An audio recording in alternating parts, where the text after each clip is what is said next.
būs, kuram veiksies. Pagaidām izskatās Martinsons. Pēc pirmā brauciena bija labāks. Pēc pirmā izskatījās labāks, bet nu to spriedīs tiesneši. Vēl viens iebrauciens.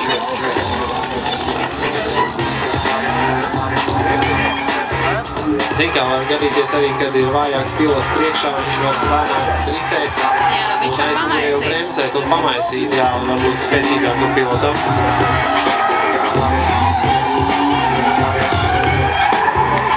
Nekur Uleks varētu Tā tiek izbāzt rokā, jā.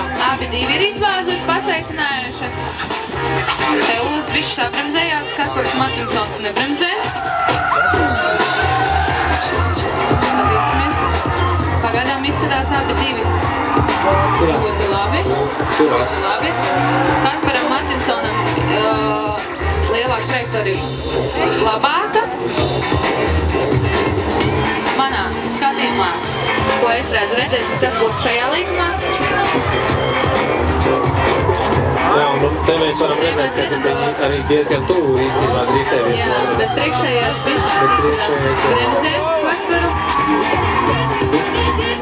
Redzēsim, ko tiesneši rādīs. Pašlaik vienkārši šis tīri interesants iebrauciens. Jā.